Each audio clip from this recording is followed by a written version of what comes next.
أعوذ بالله من الشيطان الرجيم بسم الله الرحمن الرحيم وما من دابة في الأرض إلا على الله رزقها ويعلم مستقرها ومستودعها كل في كتاب مبين صدق اللہ العظیم۔ قرآن مجید کے مضامین کے خلاصے کے سلسلے میں آج اللہ رب العزت 12ویں پارے کے خلاصے کو بیان کرنے کی توفیق عطا فرما رہے ہیں۔ 11ویں پارے کے آخر میں سورہ ہود کا آغاز ہوا تھا اور سورہ ہود کی ابتدائی 5 آیتیں 11ویں پارے میں آخر میں آئیں۔ باقی سورہ ہود 12ویں پارے میں مکمل ہو رہی ہے۔ اس سورت کی ابتدا میں اللہ تعالیٰ نے قرآن مجید کی عظمت کو بیان کیا کہ یہ قرآن مجید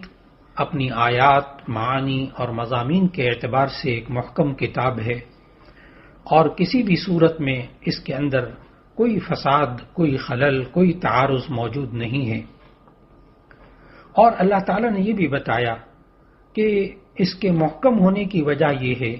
کہ یہ کلام اس ذات کا ہے جو حکیم بھی ہے اور خبیر بھی ہے۔ اس کے بعد اللہ رب العزت نے سورہ ہود کے اندر، جو کہ آپ کو معلوم کہ مکی صورت ہے اور مکی صورت میں عام طور پر توحید، رسالت اور آخرت کا ذکر کیا جاتا ہے، چنانچہ سورہ ہود میں بھی کتاب اللہ کی عظمت بیان کرنے کے بعد توحید کی دعوت ہے جو عقیدے کی اور یقین کی بنیاد ہے۔ پھر اللہ تعالیٰ نے 12ویں پارے کے شروع میں یہ بیان فرمایا کہ ساری مخلوق کو رزق دینے والا اللہ ہی ہے، چاہے وہ مخلوق انسان ہو یا جنات ہوں، چوپائے ہوں، پرندے ہوں، درندے ہوں، پانی میں رہنے والی مچھلیاں ہوں یا زمین پر رینگنے والے جانور ہوں۔ پھر اللہ نے فرمایا جہاں رزق اللہ کے ذمے ہے اور اس کی وجہ یہ ہے کہ آسمان اور زمین کو اللہ ہی نے پیدا کیا ہے اور جو کچھ اس میں ہے ان سب کا خالق اللہ ہے۔ پھر اللہ تعالیٰ نے فرمایا کہ جو لوگ ان قدرتی دلائل میں غور نہیں کرتے، ان کی آنکھوں پر ضد کی پٹی بندھی ہوئی ہے، وہ توحید کا بھی انکار کرتے ہیں اور قرآن کریم کو اللہ کا کلام تسلیم کرنے سے بھی انکار کرتے ہیں۔ چنانچہ سورہ ہود کی آیت نمبر 13 میں اللہ تعالیٰ نے ان منکرین کو ایک چیلنج کیا کہ اگر واقعی قرآن انسانی کاوش ہے تو تم بھی اس جیسی 10 صورتیں بنا کر لے آؤ۔ یہاں سورہ ہود کی آیت 13 کے اندر تو 10 صورتیں بنانے کا فرمایا، لیکن جب ہم پورے قرآن مجید کا مطالعہ کریں تو ہمیں معلوم ہوتا ہے کہ اللہ تعالیٰ نے قرآن کریم کے منکرین کی یہ والی بات کہ یہ تو قرآن انسان کا بنایا ہوا ہے، اس پر ایک تو اللہ تعالیٰ نے یہ چیلنج کیا پہلے کہ پورے قرآن کی مثال لانے کی کوشش کرو۔ پھر سورہ ہود میں فرمایا کہ اس جیسی 10 صورتیں لے آؤ، لیکن سورہ بقرہ کی آیت 23 میں اللہ تعالیٰ نے فرمایا کہ تم قرآن مجید کی صرف ایک چھوٹی سی صورت بھی بنا کر لے آؤ۔ تو یہ 3 چیلنج اللہ نے دیے، پورے قرآن کا بھی چیلنج دیا، 10 صورتیں بنانے کا چیلنج دیا، پھر یہاں تک ایک صورت ہی بنا کر لے آؤ۔ لیکن ہم نے سورہ یونس کی آیت 38 میں مطالعہ کیا تھا کہ یہ تینوں بار کفار اور منکرین اس چیلنج کو قبول کرنے سے عاجز رہے اور اللہ جیسا کلام، قرآن حکیم جیسا کلام نہ لا سکے۔ پھر اللہ تعالیٰ نے آیت نمبر 15 سے لے کر آیت نمبر 17 تک انسانوں کے 2 گروہوں کا ذکر کیا جس سے ہم آج بھی اپنی زندگی کے اندر رہنمائی حاصل کر سکتے ہیں۔ اللہ تعالیٰ نے فرمایا پہلا گروہ انسانوں کا وہ ہے جن کی زندگی کا مقصد اور ان کی کوششوں اور جد و جہد کا مقصد صرف دنیا ہوتی ہے۔ وہ ہر وقت اسی زندگی کو، اس دنیا کی زندگی کو زیادہ سے زیادہ آرام دہ بنانے کی فکر میں لگے رہتے ہیں، زیادہ سے زیادہ کمانے کی فکر میں لگے رہتے ہیں اور ان کو آخرت کبھی یاد نہیں آتی، نہ آخرت کی فکر کرتے ہیں۔ ایسے لوگوں کا ٹھکانہ جہنم ہوگا۔ اور دوسرا گروہ اللہ تعالیٰ نے انسانوں کا وہ بتایا، فرمایا کہ ایک وہ گروہ ہے جو دنیا کے لیے بھی محنت کرتا ہے، مشقت اٹھاتا ہے، کماتا ہے، لیکن اس کی کوششوں کا مقصد جو ہے وہ آخرت ہوتی ہے کہ میں یہ زندگی میں دنیا میں جو کما رہا ہوں اس کو حلال کمانے کی کوشش کروں گا، اور پھر اس کے مطابق کمانے کے بعد جو اللہ نے میرے اوپر اس کا خرچ کرنا لازم کیا وہ میں اللہ کے راستے میں خرچ کروں گا۔ تو ایسی صورت میں یہ انسان ساری کرتا یہ بھی دنیا کے کام ہے، لیکن اس کی کوششوں کا مقصد آخرت ہوتی ہے، آخرت کو بنانا مقصود ہوتا ہے، وہ اخروی زندگی کو ہی سامنے رکھ کر ساری زندگی کو گزارتا ہے۔ اللہ تعالیٰ نے فرمایا یہی لوگ کامیاب لوگ ہیں۔ پھر اللہ تعالیٰ نے پہلے گروہ کی مثال یہ دی کہ پہلا گروہ جو ہے جو کہ بس بالکل دنیا میں مگن ہے اور آخرت سے غافل ہے، اللہ نے کہا کہ ان کی مثال اندھوں اور بہروں جیسی ہے۔ اور دوسرا جو گروہ جو کہ دنیا کے اندر رہتے ہوئے اپنی آنکھوں کو کھول کر رکھتا ہے اور آخرت کی فکر کرتا ہے، تو اللہ تعالیٰ نے فرمایا دوسرے گروہ کی مثال جو ہے وہ ان لوگوں جیسی جن کو اللہ نے بینائی بھی دی ہو اور سننے کی طاقت بھی دی ہو۔ پھر اللہ رب العزت نے اگلی آیات کے اندر ہمیں سمجھایا کہ مختلف قوموں کے واقعات، مختلف انبیاء کے واقعات تفصیل سے ذکر فرمائے۔ چنانچہ سورہ ہود کے اندر اللہ تعالیٰ نے اسی ترتیب سے تقریباً 6 انبیاء کے حالات کا ذکر کیا۔ ایک تو حضرت نوح علیہ السلام کے حالات کا ذکر کیا، آیت نمبر 25 سے لے کر آیت نمبر 49 تک۔ پھر حضرت ہود علیہ السلام کے حالات کا ذکر کیا، آیت نمبر 50 سے آیت نمبر 60 تک۔ اسی کی وجہ سے سورت کا نام سورہ ہود رکھا گیا۔ پھر نمبر 3 حضرت صالح علیہ السلام کے حالات کا ذکر کیا جو آیت نمبر 61 سے لے کر آیت نمبر 68 تک ہیں۔ پھر نمبر 4 اللہ تعالیٰ نے حضرت لوط علیہ السلام کے حالات کا ذکر کیا جو سورہ ہود کے آیت نمبر 69 سے لے کر آیت نمبر 83 تک ہے۔ پھر نمبر 5 حضرت شعیب علیہ السلام کے حالات کا ذکر کیا جو آیت نمبر 84 سے آیت نمبر 95 تک ہیں۔ پھر نمبر 6 حضرت موسیٰ اور حضرت ہارون علیہ السلام کے واقعات کا ذکر کیا جو سورہ ہود میں آیت نمبر 96 سے آخر تک بیان ہو رہے ہیں۔ چنانچہ جب ہم ان حالات کا جو اللہ تعالیٰ نے ہمارے لیے بیان کیے، جو ہمارے لیے عبرت ہے اور ہمارے لیے ایک سبق ہیں، ایک ایک واقعے کے اندر اللہ تعالیٰ نے انسانوں کے لیے، قیامت تک کے آنے والے انسانوں کے لیے اللہ تعالیٰ نے وہ سبق بتائے کہ ان انسانوں کو وہ سبق ذہن میں رکھنا چاہیے۔ آیت نمبر 25 سے اللہ تعالیٰ نے نوح علیہ السلام کا ذکر کیا آیت نمبر 49 تک، جن کا خلاصہ یہ ہے کہ اللہ تعالیٰ نے کہا کہ ہم نے نوح علیہ السلام کو ان کی قوم کی طرف بھیجا، انہوں نے یہ کہا دیکھو میں واضح طور پر تمہیں ڈرانے والا ہوں کہ اللہ کے علاوہ کسی کی عبادت نہ کرو۔ اس قوم نے آگے سے یہ کہنا شروع کیا ہم نے تو آپ جیسا کوئی انسان نہیں دیکھا ایسا، اور ہم تو جب مانیں گے جب کہ ہمیں کوئی معجزہ دکھائیں۔ اور پھر حضرت نوح علیہ السلام نے اس قوم سے یہ بھی کہا کہ میری قوم میں تم سے کوئی مال نہیں مانگتا، میری اجرت تو اللہ کے ذمے ہے۔ پھر اس کے بعد حالات ایسے آتے ہیں کہ حضرت نوح علیہ السلام منع کرتے رہے، 950 سال وہ اپنی قوم میں رہے۔ اس قوم نے آگے سے کہا، ان لوگوں نے کہا اے نوح تو نے ہم سے بہت جھگڑ لیا، بہت زیادہ جھگڑا کر لیا، لیکن اب ایسی صورت میں یہ ہے کہ ہم نہیں ماننے والے۔ پھر ایسی صورت میں حضرت نوح علیہ السلام کی طرف اللہ تعالیٰ نے حکم دیا کہ آپ ایک کشتی بنائیں۔ سورہ ہود کے اندر یہ تفصیلات بیان ہوئی،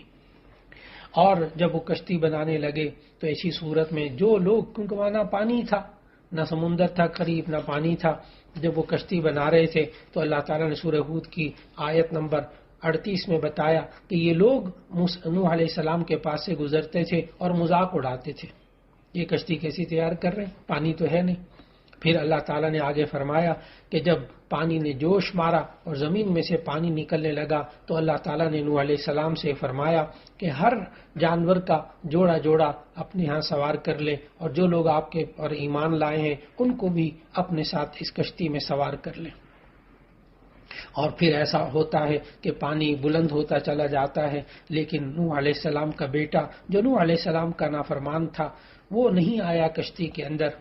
حضرت نوح علیہ السلام نے اس کو پکارا بھی، یا بنی ارکب معنا ولا تکن مع الکافرین، اے میرے پیارے بیٹے تو میں ہمارے ساتھ سوار ہو جا، کافروں میں سے مت ہو۔ اس نے بھی آگے سے دلیل دی بیٹے نے اور بتا دیا کہ نہیں سآوی الی جبل یعصمنی من الماء، میں تو پہاڑ کے پناہ لے لوں گا، بس وہ مجھے بچا لے گا پانی سے۔ اس پر نوح علیہ السلام نے سمجھایا کہ آج کے دن اللہ کے حکم کے علاوہ کوئی نہیں بچا سکتا، یہاں تک کہ وہ غرق ہو گیا، ڈوب گیا۔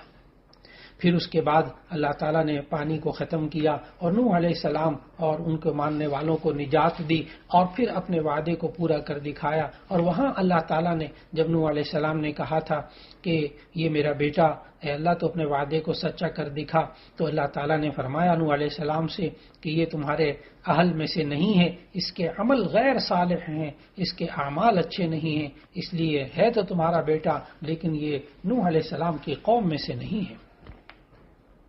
پھر اس کے بعد اللہ تعالیٰ نے آیت نمبر 50 سے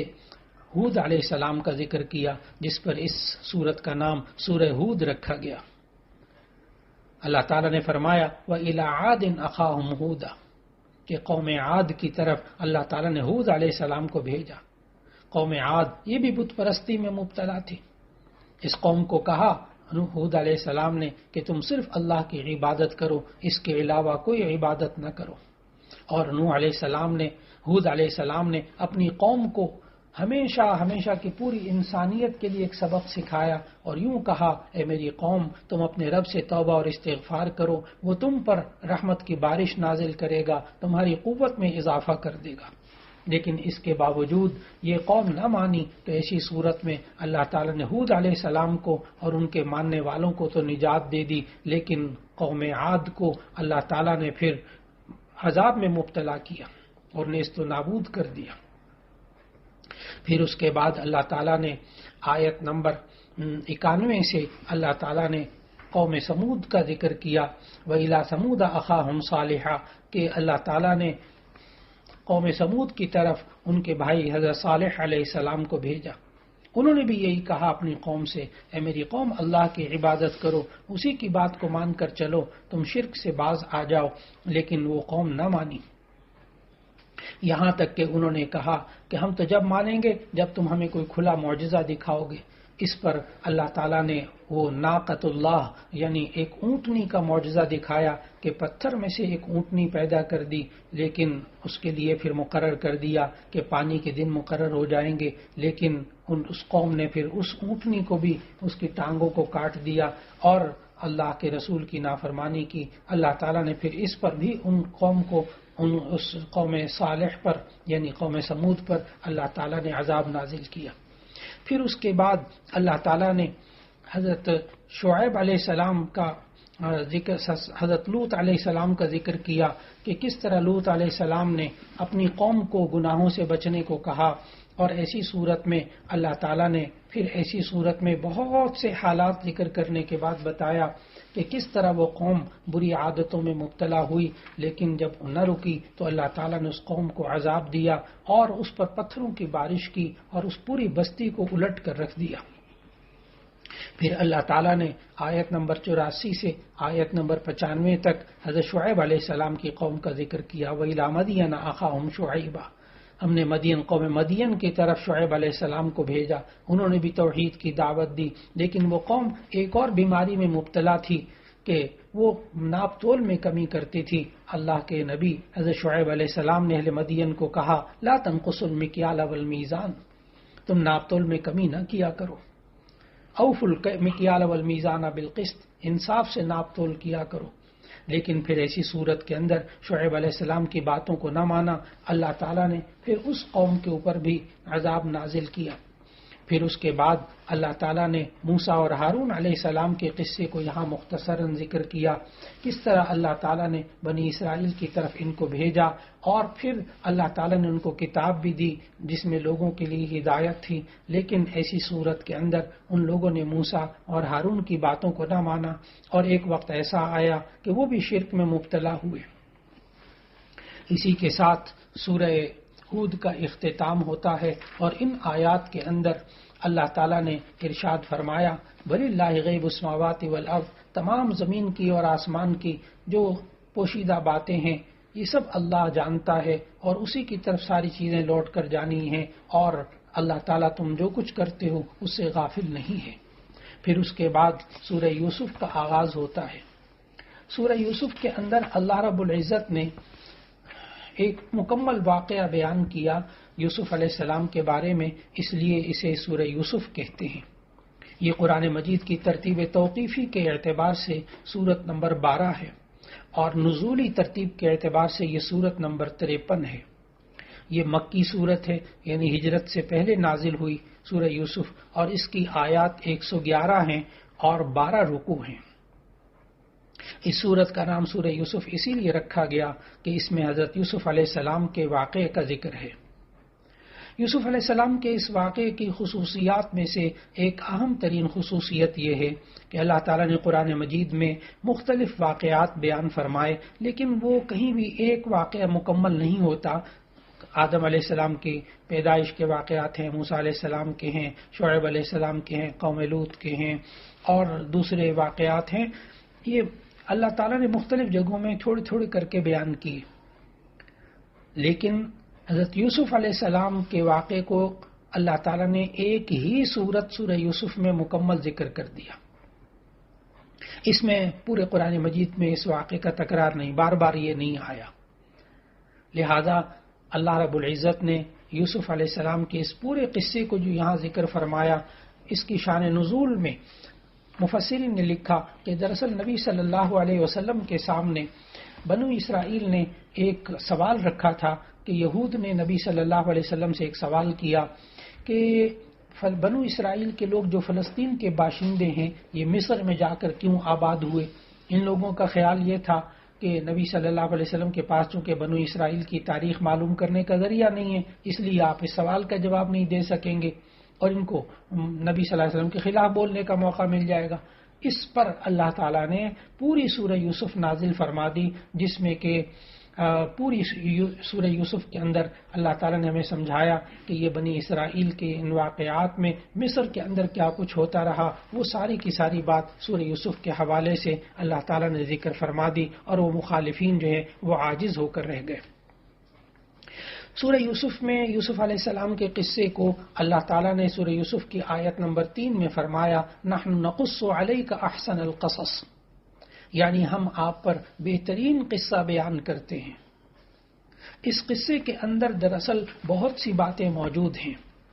جس میں کہ اس میں زندگی کے، ہماری اپنی زندگی کے مختلف پہلو سامنے آ جاتے ہیں۔ اس یوسف علیہ السلام کے قصے میں آپ کو دین بھی ملے گی، دنیا کی رہنمائی بھی ملے گی، اور آپ کو اس میں توحید کی دعوت بھی ملے گی، فقہی مسائل بھی ملیں گے، آپ کو اس میں تاریخ بھی ملے گی، اس میں خوابوں کی تعبیر بھی ملے گی، اس میں سیاست اور حکومت کی باتیں اور اس کے اصول بھی ملیں گے، اور انسانی نفسیات، خاص طور پر معاشرے میں رہتے ہوئے جو عورتوں اور مردوں کی نفسیات ہوتی ہیں ان کا ذکر ملتا ہے، اور انسان کیسے معاشی خوشحالی حاصل کر لے اس کا ذکر بھی سورہ یوسف میں ملتا ہے۔ اور پھر اسی طرح انسان کے اندر جو جذبات ہوتے ہیں، محبت کے جذبات ہوتے ہیں، حسن کے جذبات ہوتے ہیں، وہ ان کا بھی ذکر آیا، اور پھر زہد و تقوی کا بھی ذکر آیا، انبیاء اور صالحین کا ذکر بھی آیا، اور فرشتوں اور پرندوں کا بھی ذکر آیا، جنات اور انسانوں کا بھی ذکر آیا، اور شیاطین کا بھی ذکر آیا، اور اس میں بادشاہوں کے حالات بھی معلوم ہوتے ہیں، تاجروں کے حالات بھی معلوم ہوتے ہیں، عالموں اور جاہلوں کے حالات بھی سمجھ میں آتے ہیں۔ اسی طرح راہ راست سے بھٹک جانے والی عورتوں کی حیلہ سازی، ان کی مکاری اور ان کی بے حیائی کا تذکرہ بھی ملتا ہے، اور پھر اس میں عام زندگی کے اتار چڑھاؤ بھی سورہ یوسف سے سمجھ میں آتے ہیں کہ ہمیں زندگی کے اتار چڑھاؤ میں کس طرح رہنمائی حاصل کرنی چاہیے۔ ایک انسان گمنامی کی زندگی میں اس کی حالت کیسی ہونی چاہیے، اور جب اس کو شہرت مل جائے اور وہ کہیں کا وزیر ہو جائے، کہیں کسی ملک کا سربراہ ہو جائے، وزیر خزانہ بن جائے، تو اس کو پھر کیا کرنا چاہیے، اور پھر اس میں غربت کی حالت میں کیا کرنا چاہیے، انسان کو مالداری میں کیا کرنا چاہیے، جب اللہ عزت دے تو اس وقت کیسے سنبھلنا چاہیے، اور جب ذلت مل رہی ہو تو اس وقت اللہ کی طرف رجوع کیسے کرنا چاہیے، ثابت قدمی بھی ہونی چاہیے۔ یہ اتنے مضامین بھرپور ترتیب کے ساتھ سورہ یوسف کے حالات میں، یوسف علیہ السلام کے حالات میں اللہ تعالیٰ نے بتائے. اس لیے یوسف علیہ السلام کے اس واقعے کو، پورے واقعے کو بہت اچھی طرح مطالعہ اگر کیا جائے تو ہمیں یہ سب باتیں سمجھ میں آتی ہیں. چنانچہ 12ویں پارے کے اندر سورہ یوسف کے جو واقعات اللہ تعالیٰ نے بتائے کہ کس طرح یوسف علیہ السلام نے خواب دیکھا اور اپنے والد صاحب سے کہا، انی رأیت 11 کوکبا والشمس والقمر رأیتهم لی ساجدین، کہ میں نے 11 ستارے دیکھے. اصل میں وہ 11 بھائی تھے. ان کی تعبیر فوراً سمجھ میں آ گئی حضرت یعقوب علیہ السلام کو، ان کے والد کو، اور پھر انہوں نے سمجھایا کہ اپنے بھائیوں سے یہ خواب نہ ذکر کرنا ورنہ وہ تمہارے دشمن ہو جائیں گے، وہ چالیں چلیں گے. پھر ایک وقت ایسا آتا ہے کہ یوسف علیہ السلام جو کہ اپنے بھائیوں میں حسن صورت اور حسن سیرت کی وجہ سے ان کے والد ان کو بہت پسند کرتے تھے. کل یعقوب علیہ السلام کے 12 بیٹے تھے، یوسف علیہ السلام کے علاوہ کل 11 تھے، اور یوسف علیہ السلام سے ایک محبت ہونے کی وجہ سے وہ سب کے سب جو ہے وہ حسد بھی کرنے لگ گئے. چنانچہ ایک وقت ایسا آتا ہے، اسی حسد میں آ کر وہ کہنے لگے، مشورہ کیا کہ ہم یوسف کو قتل ہی کر دیں تو اچھا ہے. تو ایسی صورت میں انہوں نے والد صاحب سے اجازت لی اور کہا کہ ہمیں اجازت دے دیں، ہم ایسی صورت میں یوسف کو تھوڑا سا سیر کرا کر لے کر آتے ہیں. حضرت یعقوب علیہ السلام نے اپنی پیغمبرانہ انداز میں اور ان کو مستقبل کے حالات سے ان کے اندیشوں کو سامنے رکھتے ہوئے کہا کہ دیکھو تم لے تو جا رہے ہو، کہیں اسے بھیڑیا نہ کھا لے. لیکن انہوں نے کہا کہ ہم سب موجود ہیں، ہم سب اتنی ساری جماعت، اتنے بھائی موجود، 11 بھائی موجود ہیں، تو کیا ایسی صورت میں بھیڑیا کہاں کھا جائے گا. بہرحال وہ جب لے گئے، لے جانے کے بعد انہوں نے یوسف علیہ السلام کے قمیض کو اتارا اور ان کو ایک گڑھے میں، ایک کنویں میں ڈال دیا. اور پھر وہ رات کو روتے دھوتے آئے. اللہ تعالیٰ نے آیت نمبر 15-16 میں بتایا کہ رات کو روتے دھوتے آئے اپنے والد کے پاس اور آ کر کہنے لگے، اے ابا جان، ہم نے ان کو اپنے سامان کے پاس رکھا تھا اور وہاں بھیڑیا ایک آیا اور وہ جو ہے اس کو کھا گیا، اور وہ علی قمیصہ بدم کذب، جھوٹے خون کو لگا کر لے کر آ گئے. اس پر حضرت یعقوب علیہ السلام نے صبر کیا. اور پھر ایک وقت ایسا آتا ہے کہ اس کنویں میں ایک تاجروں کا قافلہ آیا. اللہ تعالیٰ نے آیت نمبر 19 میں بتایا کہ ایک قافلہ آیا تاجروں کا، اس نے ڈول ڈالا اور اس میں سے وہ یوسف علیہ السلام کنویں سے نکل آئے. بہرحال اس آگے جا کر یوسف علیہ السلام کو چند دراہم کے بدلے میں بیچ دیا گیا، یہاں تک کہ وہ مصر میں آئے اور مصری کے اندر وہ جو عزیز مصر تھا اس کی بیوی کے ساتھ آگے واقعات کا ذکر کرتے ہیں کہ حضرت یوسف علیہ السلام خوبصورت تو تھے ہی، جب وہ بڑے ہوئے، جوان ہوئے، تو ایسی صورت میں ان کو گناہ کی دعوت دی. اور پھر وہاں اللہ تعالیٰ نے حالات بتائے، واقعات بتائے کہ کس طرح اللہ تعالیٰ نے یوسف علیہ السلام کو ان کو پاکیزہ زندگی عطا فرمائی اور ان کی جان کو بچایا. لیکن ہوا ایسا کہ آخر کار ان کو جیل میں ڈال دیا گیا.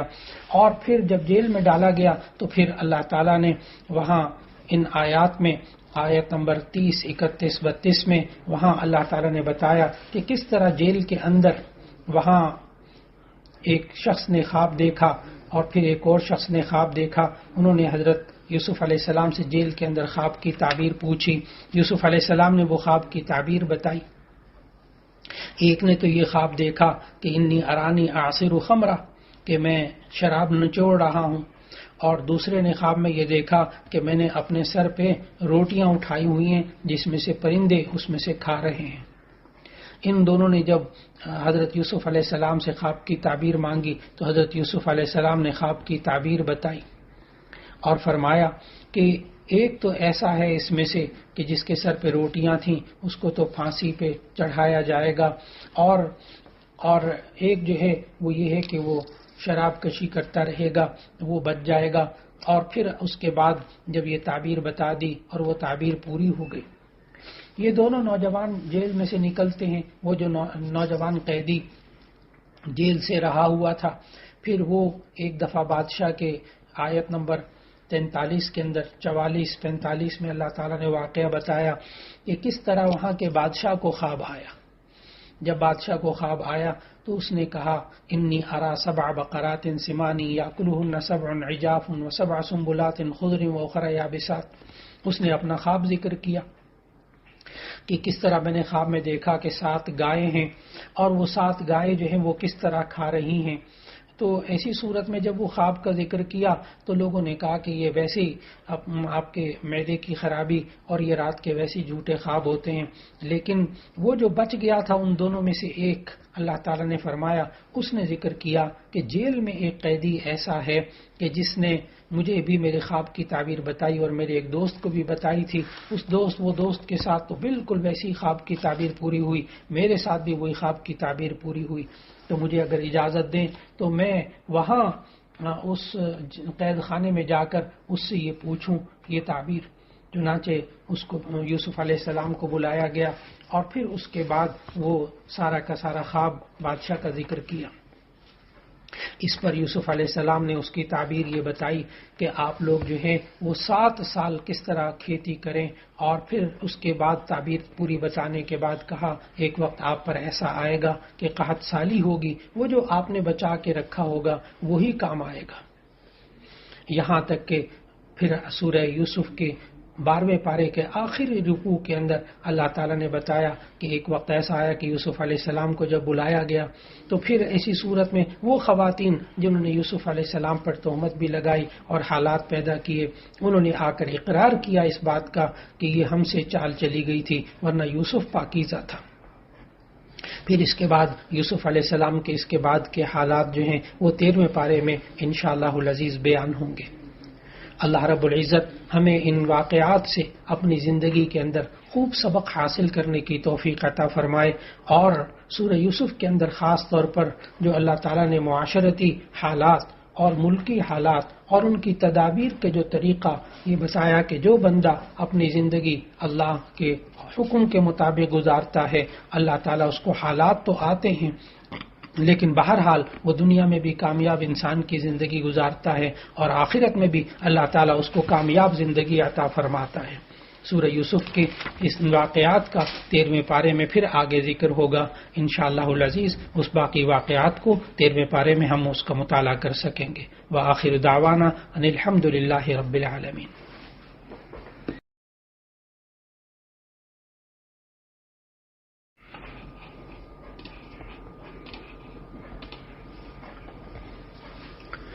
اعوذ باللہ من